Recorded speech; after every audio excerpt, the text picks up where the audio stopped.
Hey, this is Cloaked Games, and this is the first look at The Combat and Daughter of Dreams, a procedurally generated adventure RPG that I am developing. Uh, this was kind of the first major prototype version that I got sent out to the alpha testers, and since there's so much content in it, I wanted to show it in video format and not just through tweets and blog posts. There will probably still be tweets and blog posts after this, but since there's just so much, I'm going to cover it here. So we'll just kind of go through and do some of the little battles here. I'll show you the abilities, and kind of the point here isn't so much the specific abilities or the specific enemy stats or anything like that, because all of that is totally subject to change, but just kind of more the way that the combat works. So the first thing you've noticed is when we walk in the overworld, we're going to just instantly go into combat. There'll probably be some kind of transition there, but I intended to always be pretty seamless. It'll just be something with the camera to make it clear that something's changed.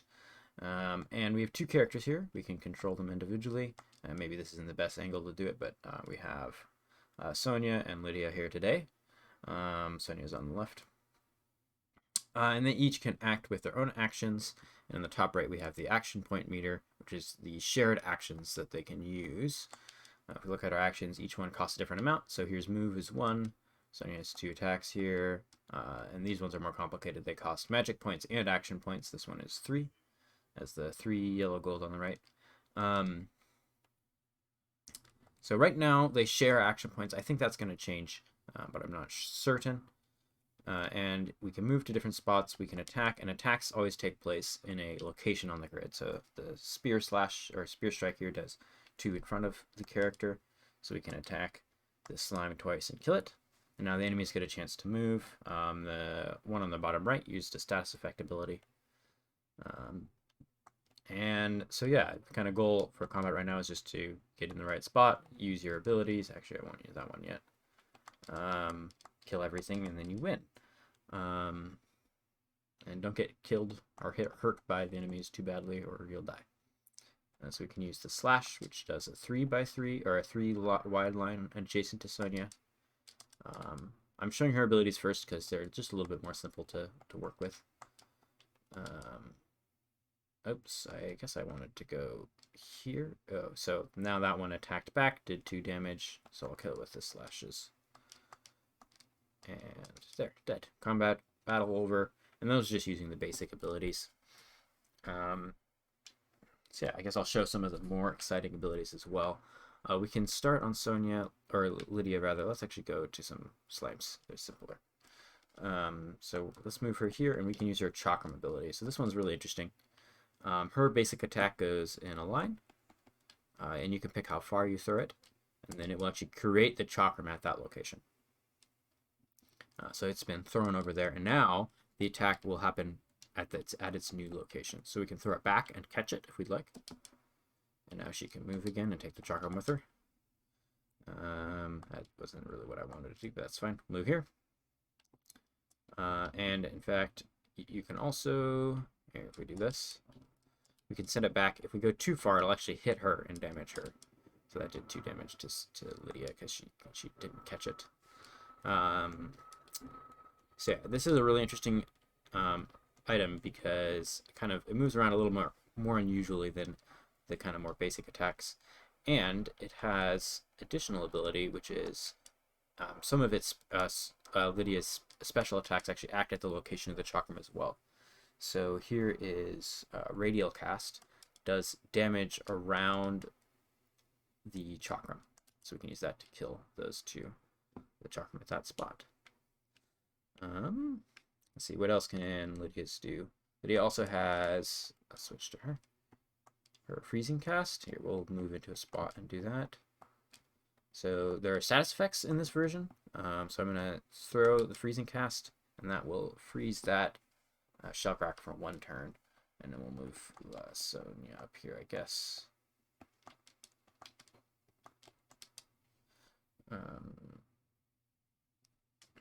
So as you can see, that shellcrack in the bottom that was frozen is now unfrozen, and it wasn't able to act this turn. Everything is friendly fire, so we can actually, if we want, we can freeze Sonia, who is now frozen and unable to act. You can see the status effect on the bottom left above her health bar. So yeah, every attack does friendly fire as well. Well, almost every. Some of them target allies specifically or enemies specifically, but most kind of just damaging attacks do friendly fire, and that's kind of a way to make the positioning a little more interesting. I guess we'll chakram cast there. Sure. Frozen enemies also take extra damage. I forgot that. So that allows you to kind of stack status effects. So if something's frozen for 6 turns, it actually takes 6 extra damage, but it will unfreeze when it gets hit. So that's your trade-off. You can use it to increase an attack once, or let them stay frozen for longer. So now Sonia's unfrozen. Let's do that. And go up here and kill this thing too. Got it. The Shelgrack moved. I can move Sonia here. Kill it. Oh, has some defense. So let's keep going through Lydia's abilities. They're a little easier to explain, so I'm going to start with them. This isn't quite right. Oh, it is. Yeah. All right. So this is the one mushroom thing on the right is what we're facing here. So Lydia is also a magic user. She's got 2 kind of powerful attacks. These ones are much more expensive. This one is Hallowed Frost. So it's going to, you can see that the indicator is green over the allies and yellow over enemies. Yellow means it will damage, and green means it will heal that target. So if we put this here, and then we move both the characters into range of this, you can see the green indicates they'll be healed by that. We'll just throw the chakram this way for now. That attack is delayed by 1 turn, so that region just dealt damage to the mushroom and froze it for 2 turns, and it healed our allies. So this attack has 2 purposes. It's kind of a huge AoE, but it is delayed by 1 turn, and it's expensive. And again, like the actual specific stats, how much damage it does, how much delay it has, those don't matter as much right now because it's all subject to change in the long run. Oh, so here we'll do another attack, and then we can show another one of Sonia's magical abilities. This one is one of the only MP healing abilities in the game, and it doesn't do anything to enemies. So in this big radius, heals 3 MP and grants immunity for 2 turns, which is a status effect. You can see again at the bottom left that prevents negative status ailments. So right now there's not many of those, but that's something that will play a role in the long run. And this is one of the only MP healing. So kind of the design for the characters is that each of them have their own resource that they work with. And for there we go. For Lydia, her primary resource is magic points. So all the characters use magic points to cast powerful spells, but Lydia particularly uses magic points to a much greater degree of skill, I guess, including being the only person who can recover them. I don't want to be down here. Let's go back up to the slimes.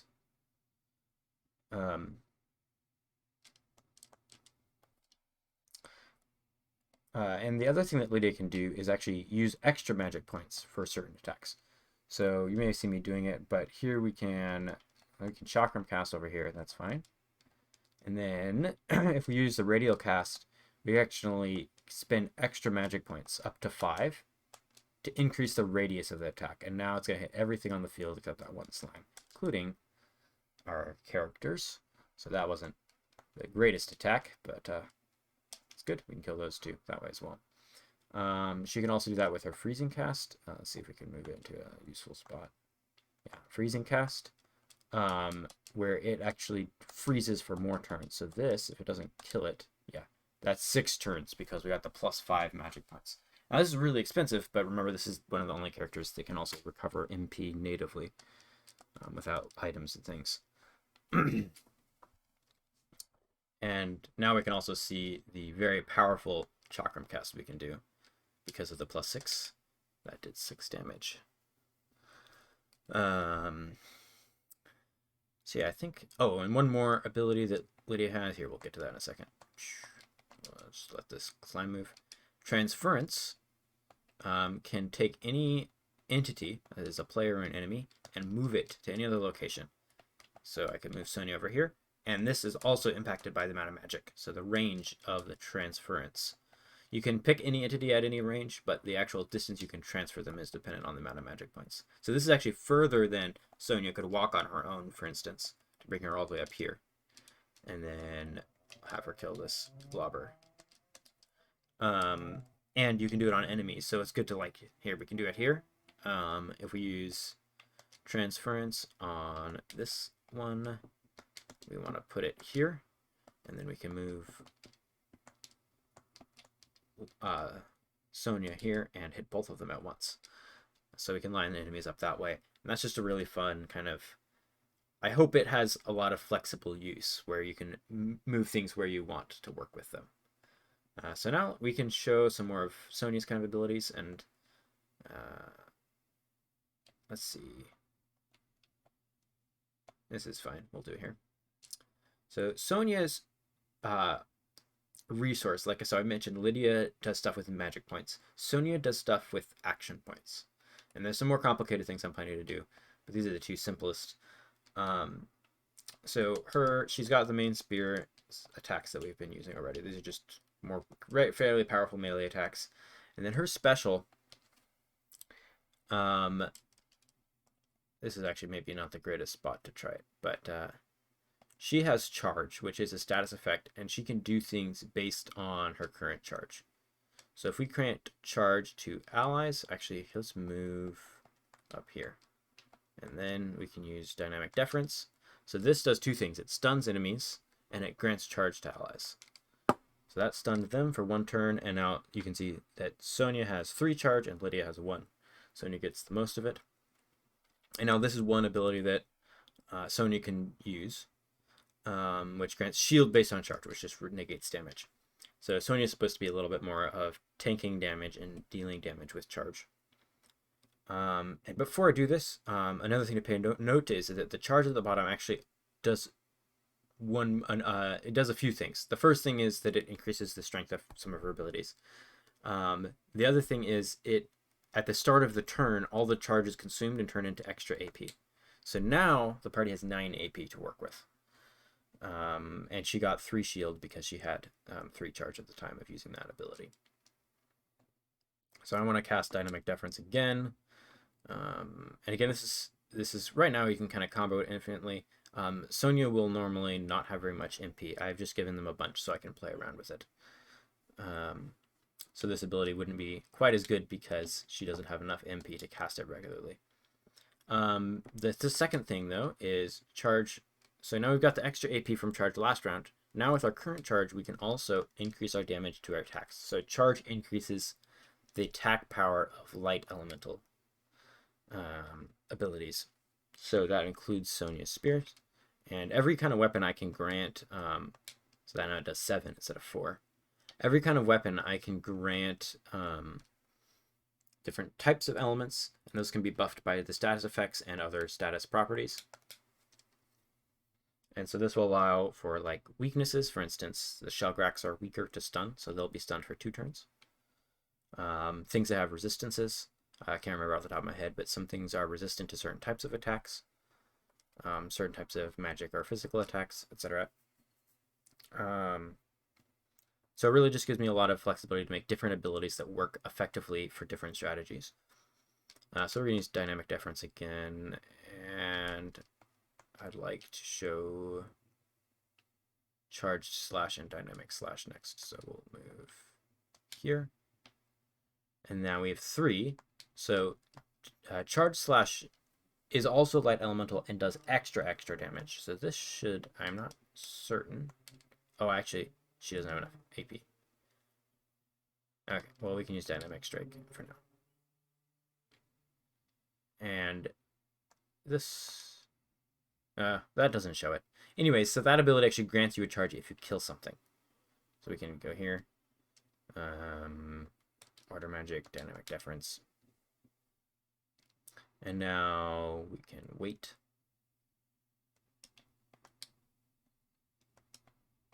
Here, I'm just gonna move twice to move them.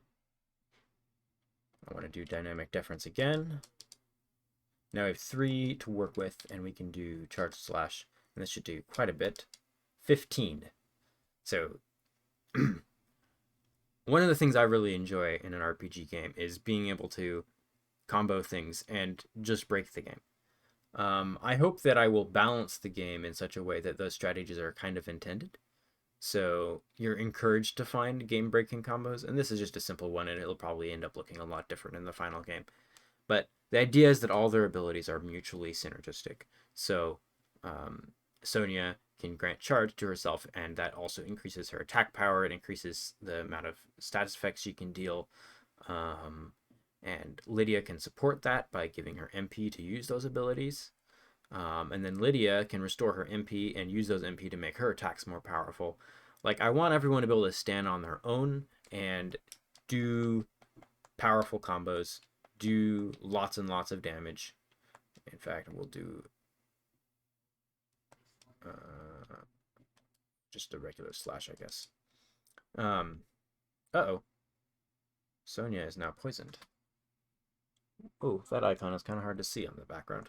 Well, I'll fix that later.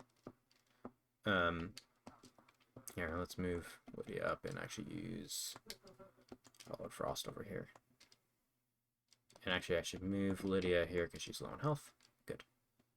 And we'll bring this guy close. Actually, can I? Yes, we can put him in the range of that. And, oh man,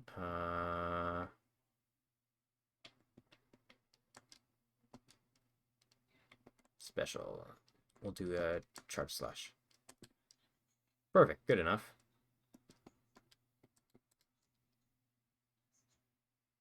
Okay, so the Lydia spell for clean them up. Still need to add lots more animations and particle effects. I'm just slow at that because I'm not an artist. And so I'm really focusing a lot on kind of the synergies that are possible between the different character abilities and making sure that they're all powerful and can all kind of create ridiculous strategies at the player's whim. Another thing that's going to add to that a lot is going to be charms. Kind of badges from Paper Mario is a really big inspiration for me for making turn-based combat. So I'm hoping to implement a similar system that allows me to manipulate stats and status effects and things like that using extra items. And that the combat system kind of being the positional grid and where all the attacks can hit allies, including enemies, by the way. They will hit each other if they're too close and they're not careful. The AI tries to avoid it, but they will if it makes sense to do so. That they'll do more damage to the player that way. That those will allow for kind of emergent strategies and effective ways to play. And kind of as a conclusion, I have, like I mentioned, this is a test version that I did give to my alpha testers, and it seems like they've gotten that it was pretty successful, I think, as a prototype, where the players I saw play it were able to get the grasp of the controls and understand how the abilities worked and things like that. And from now, it's just to continue to tweak it and make those abilities more interesting, balance them a little bit, add more enemies, more clear AI, and then the other big thing is, like, what information does the player need to see? Right now, like, you can't really tell what the AI is planning to do or where they'd be able to attack from, and that's something I want to fix, so that you have a better idea of what the enemy is planning to do, and just more animations, actual movement pathfinding, attack sprites and things like that, so that it's more well polished. But the base engine I spent a lot of time developing, and on two fronts, both to make it fun the way it is and to make the code really easy to modify. So I can add new actions, new abilities, I can tweak enemy AI with very little adjustments to the code. And so that's really good, and I hope that will work in the long run to make lots of neat things with the system. So anyways, maybe I rambled. maybe I showed too much or too little. I don't know. I didn't come into this with a script or a plan or anything like that. I just hope it kind of gives an idea of what I'm doing with this turn-based combat system, a little bit of gameplay footage, a little bit of explanation of how the characters currently work, and yeah, stay tuned for future updates. I'll put links in the description of this video for people that are interested, and hopefully there'll be quite a few tweets and development updates on Twitter now that I am not super busy with some other projects that I had going on. So yeah, thanks for watching.